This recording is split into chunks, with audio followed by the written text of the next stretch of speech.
You have not kept the commandment of the Lord your God, which he commanded you. For now the Lord would have established your kingdom over Israel forever.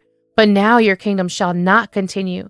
The Lord has sought for himself a man after his own heart, and the Lord has commanded him to be commander over his people. So are you someone who is after God's own heart?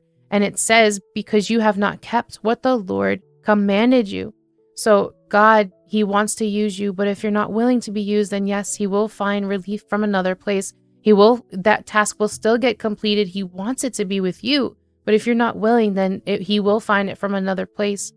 And I also want to say that it's easy to say, well, if I don't do it, then someone else will just do it. That's not always the case. I know that in my own life, I've noticed that sometimes God asks you to do something, and yeah, maybe he'll send somebody else to do it, if he asks you to tell somebody about Jesus or whatever the case is. But sometimes you are that last person. Sometimes everybody else has said no, or maybe that person that is being told about Jesus, maybe they said no to everybody and God wanted to give them that one last chance. And maybe you are that last chance. You never know. So, I know that I speak as far as, he'll send somebody else, but sometimes that's not the case. Sometimes you are that last chance, because obviously that last chance has to end somewhere.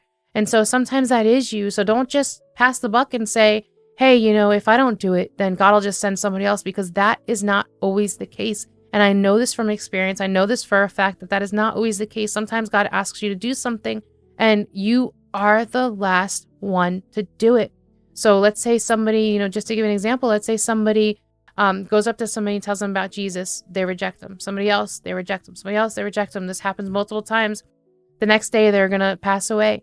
And God says, I'm going to send one more person their way. And sometimes you're that last person. And if you choose not to do it, maybe on the way home, they had a car accident or whatever the case is. Maybe you were that last point of contact for that person. And if you don't do it, yes, they said no all these other times, but maybe they would have said yes. Who are we to say if they've said no 50 times, they won't say yes that one last, that 51st time. So, like I said, don't pass the buck, and don't think that just because somebody else will do it, that you shouldn't do it, because like I said, that's not always the case either. And so, and the only one that truly knows this is God. Only God knows whether or not it's going to be the last time or not the last time.